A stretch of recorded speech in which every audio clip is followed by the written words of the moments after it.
people out there that are secretly running the world. I'm talking about the guys no one knows about, the guys that are invisible. The top 1% of the top 1%, the guys that play God without permission. And now I think they're following me. Hello, and welcome to Film Rant, or in this case, TV Rant. This episode is a one-off special where we review Mr. Robot, created by Sam Esmail. Normally I wouldn't do TV shows as they would just take far too much time. However, a comment on one of my videos asked me to do a review of this, and since it's only 10 episodes I thought I'd give it a shot. Now, my reviews of films typically last about 15 to 20 minutes, and that's just for one 2-hour-ish movie. So for the purposes of time, I'll only mention some of the most relevant or important views I have on Mr. Robot.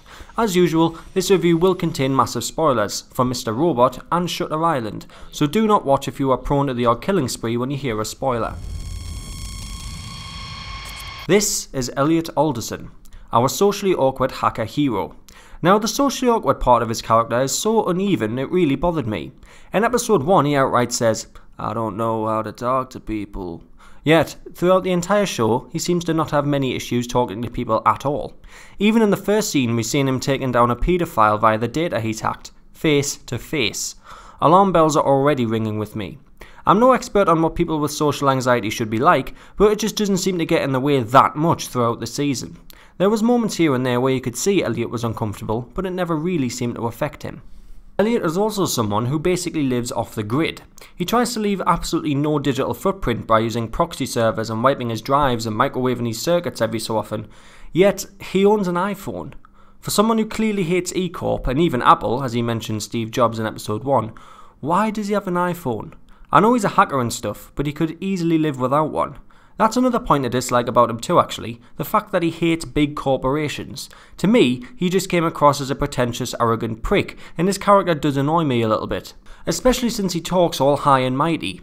I understand why he wants to take down E-Corp, as they basically killed his dad, but Esmail really didn't have to put in all the pretentious bullshit like when Shayla said she couldn't find Elliot on Facebook, and he replies with, "I hate Facebook." Ugh, pass me the fucking bucket. The only thing that kept me interested in Elliot is he is a very interesting character. One of the most interesting characters I've seen in a long time. I would also like to mention that I think Rami Malek is absolutely fantastic in Mr. Robot. His acting is second to none, and this guy's going to have a huge career if he continues this level of work. Elliot's mental issues are his main draw, which was unexpected as the show is marketed to be about a vigilante hacker. We only ever see 3 instances of that in the whole show. The amount the show focused on his mental issues both excites and disappoints me. I wanted this to be a show about a cool vigilante hacker who's cocky and quick-witted, but instead we get a depressed 20-something guy with a plethora of social and mental issues. However, it's those issues that save his character, so the trade-off works, for me at least.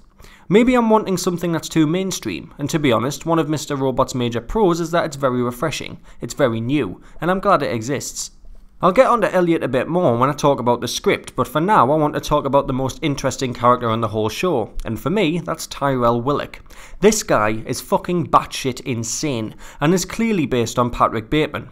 I'm a big fan of American Psycho, so I immediately saw all the similarities between Willick and Bateman, and the visual parallels between the pair, such as the walk-in wardrobe full of suits, the comment on the tie which was like the business card scene, and the slow donning of headphones while at their workstation. The only difference is that Willick does everything for the good of his family, even if it involves sleeping with or killing people to get to the top. Willick from the start is made out to be the main villain of the series. This is even more exemplified when he kills Scott's wife to try and become the new CTO. But his relationship with Elliot just made me unable to dislike him. He's an absolute psycho, but I don't want him dead, and I don't want him gone either. He has a certain charm and intrigue that runs along very nicely with Elliot's character. He's just a fucking great character, and Martin Wallstrom is fantastic. I can't wait to see more of Willick in season 2. I'll give a quick rundown of the other characters to save time. Elliot's dad, Mr. Robot, is a very good character. He should have been the main character in my opinion. I know he technically is the main character, as he's Elliot's creation, but you get what I mean. He's what I wanted. He's aggressive, he's boisterous, cocky, and the visionary. He's the leader and is a joy to watch. His to and fro with Elliot is the best character relationship in the show. Angela isn't in the show that much, but enough to be considered a main character. There's nothing that interesting about her, to be honest. The show needed to delve into her and Elliot a little bit more. Her story is sort of similar to that of Karen from Daredevil. She's wronged by a big corporate company and eventually wants revenge, but struggles fighting the big teams of lawyers. The way her story ends is actually very interesting. The way she changes from an innocent young girl into the corporate slave she once hated. That scene in the final episode where she says, "I don't know who you think you're talking to, but I'll try the Pradas next," really solidifies her role reversal. It's almost Shakespearean, and it was cool to watch. However, I feel like she has some grand master plan that will come into action in season 2, but we'll see. Now we'll get into the bulk of the review, which revolves around the script. I mentioned that to me, Elliot comes across as an arrogant, pretentious prick, and unfortunately the same can be said for the script in general. It really fucking bothers me that Esmail decided to take digs at things that it's popular to dislike. All the big companies like Apple, Hollywood films and social media. Yes, the show is culturally relevant as there are certain problems with social media monitoring and Apple basically having the monopoly on technology these days. But I just don't buy into the whole "the world is being controlled" idea, at least not in the way the show portrays it to be. Yes, most people have a smartphone, but you don't absolutely need to have one, do you? You're free to choose what you want. A buddy of mine still had a flip phone up until a few months back and his life was no different to anybody else I know. He just wasn't bothered about getting a smartphone. Maybe it's a cultural difference. I live in the UK, but I've been to America, and one thing I noticed was how capitalist the US is in comparison. Don't get me wrong, the UK still has its fair share of capitalist propaganda, but the amount of advertising and company desire for your money in the US is astounding. Maybe Mr. Robot speaks more to the US audience as it is linked a lot heavier into their culture, but for me, I didn't buy a lot of it, if you pardon the pun. I can agree with some of the issues Mr. Robot tackles though, such as the idolisation of corporate bigwigs like Steve Jobs and the sheer amount of advertising and force-feeding Western civilization does, but I find it utterly pretentious and childish the way that they have Elliot bitch and whine about it. Mr. Robot is nowhere near as clever as it needed to be to tackle these issues in a proper intellectual way. The hacker group Elliot belongs to are called F Society too. That sounds like something an angry 10-year-old would call his League of Legends clan. It's just little things like this that make the show too childish for me. I mean, there's a scene where Tyrell pays a homeless man to let him beat him up. A scene in which it literally shows the rich beating and stomping on the poor. Subtlety went totally out the window there, eh? I couldn't believe what I was watching. Where's the craftsmanship in that? Where's the finesse that a real director or creator would show? Poor fucking show, Sam Esmail. The only episodes that saved the whole show for me were episode 6 and episode 9. Episode 6 was everything I wanted the show to be. Elliot's hacking and eventual conviction of Vera came back to haunt him. The show actually brought forward the cleverness it so desperately lacked, tying Elliot with Vera via a jailbreak request. Everything made sense, and everything was well written. Vera had Shayla and needed Elliot to get him out of jail by the evening, otherwise he was going to be killed by inmates. And if that happened, then Shayla would also be killed. Elliot tries to save Shayla and himself by outwitting Vera by telling him that all the info on him will leak online unless Elliot is around to stop it. Vera's brother then tries to kill Elliot until Elliot works out that he wants to kill Vera himself. That was a hard series of events to recall, and that's why it's such a great episode. It was tense, gripping, and utterly marvellous to watch. Especially the ending, as Elliot thinks he has Vera by the balls and is going to let his brother kill him. However, Vera gets away and Elliot finds out Shayla was in the trunk of Vera's brother's car all along, dead. Elliot had already lost, and it was a fantastic tragedy storyline. That's what I wanted Mr. Robot to be like every week, none of this pretentious hate society crap. It just seems like hacker-based entertainment media seem to fuck up their plot a lot. If Elliot was just a vigilante, I would have loved it, but instead it involves all of these social justice issues which were executed very poorly. Watch Dogs tried to make a good hacker story too, which would have probably worked had the main character Aiden Pierce not been a total fucking dick who deserved everything that happened to him. For a show that is only 10 episodes long, Mr. Robot is incredibly slow. Some scenes go on far too long with too much dialogue and some of it is just not gripping enough to make the time unnoticeable. But the fact I noticed that some scenes went on too long and that there were some episodes where nothing happened is a reflection on the show moving far too slow. Take the final episode for instance. What was the point of it? It was an entire episode that could have been done in 2 or 3 scenes that showed F Society's success. Instead, they had Elliot go on a 1-hour search for Willock and trying to get his father to reappear.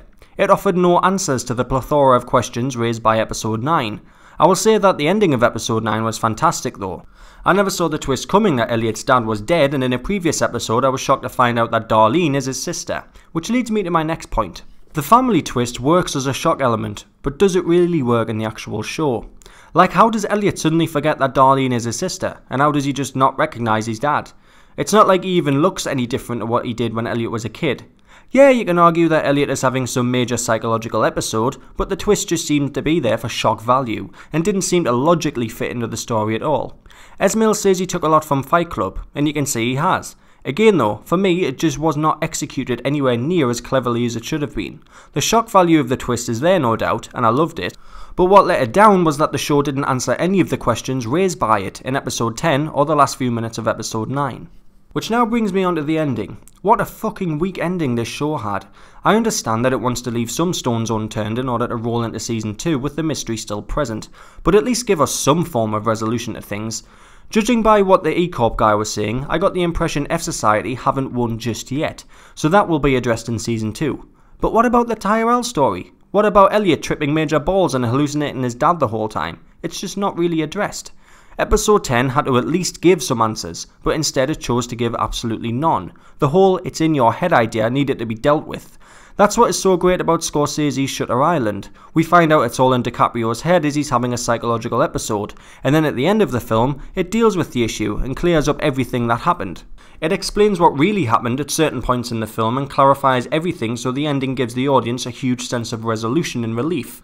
It's like fitting that last piece into the jigsaw puzzle, and when you feel and hear the click of it pop in, you get that sense of finality and completeness.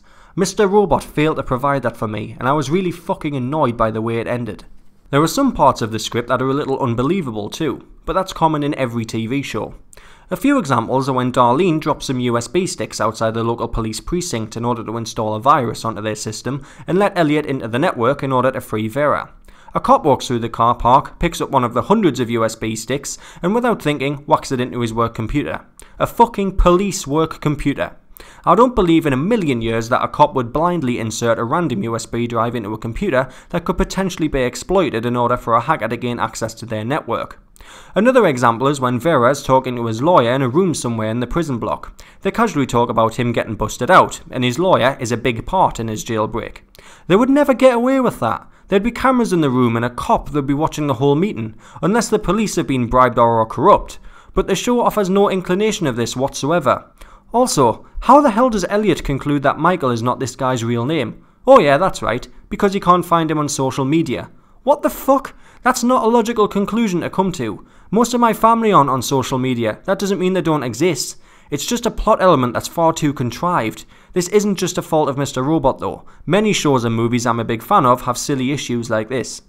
An element of the script that I think works incredibly well is the talking to the friend feature of Elliot's character, his friend being the audience. It made us connect to Elliot directly, and it was great to see when he asked us for help or was asking our opinion of things. It also worked well with the editing. Because we were allowed to hear in Elliot's head, it offered Esmail the opportunity to insert some clever editing, such as when Shayla says Elliot doesn't know her, and we dive into his head as he's saying, "I do know Shayla, I hacked her as soon as she moved in." And then she butts in and says, "Not the stuff you find online, you don't know the real me." Editing like that was beautiful in Mr. Robot, and I loved it whenever it cropped up.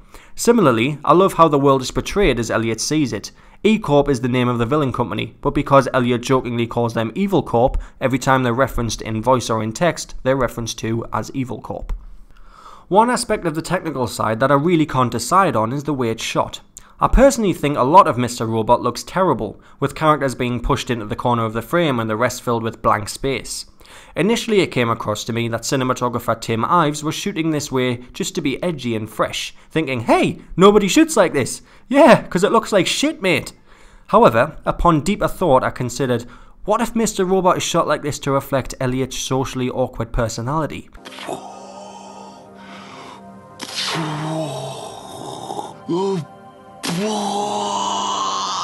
He avoids eye contact a lot, and maybe that's what the cinematographer is trying to reflect, by having the characters look off into negative space. However, if this is the idea, then the show needed to lay down some ground rules. We see the world mostly through Elliot's eyes, even when he isn't there. Maybe Mr. Robot could have benefited from having a style when Elliot is in the scene, and another when he's not. In terms of cinematography, Ives could have shot it normally when Elliot wasn't present, and when he was, shoot it with all the negative space and characters in the corner of the screen. That would have made the cinematography seem intentional and actually have a purpose. I hope that's what he was going for, I really do.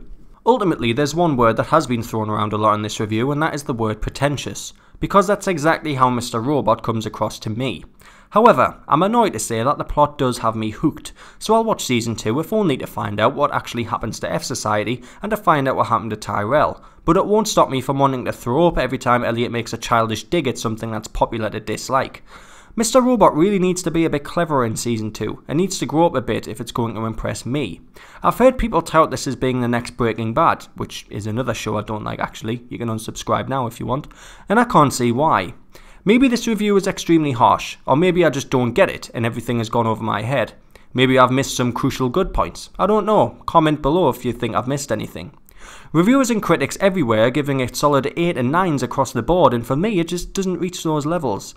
If you really love the show, then great, I've no problem with that. I can see its appeal to a certain level, but it just doesn't impress me that much.